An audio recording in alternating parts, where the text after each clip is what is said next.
Well, I think I've always been interested in science from the time I was little. My mother used to say that I just tormented her with asking questions about why this and why that.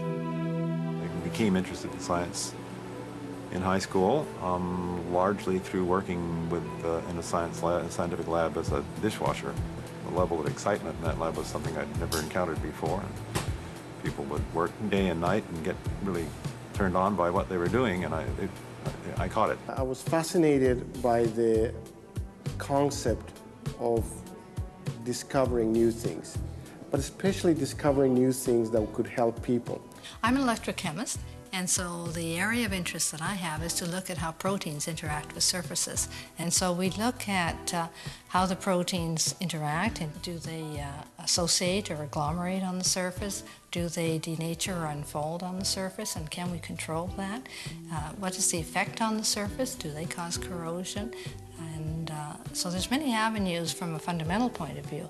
And we're developing the electrochemical techniques to be able to look at understanding how proteins interact with surfaces. I've been particularly interested in lateral gene transfer, the swapping of genes across species boundaries amongst bacteria.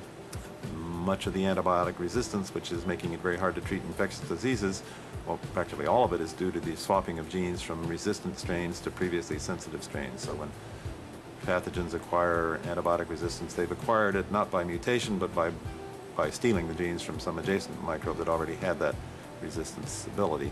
We're working in the field of brain repair, where we can actually put new cells into the brain and into the spinal cord and repair the circuitries that have been damaged. And this is a truly exciting area of research that are being done here in Halifax, in Atlantic Canada. We're basically leading the world in this field. First of all, the scientists must have the interest. And without the interest, you don't have that driving force that's going to drive you to persevere and go after those answers. Scientists, in order to be successful, have to be quite open. They have to subject their ideas and their data to the scrutiny of other scientists very early on in the process.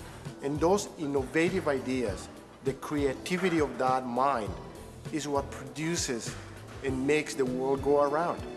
And that is truly exciting.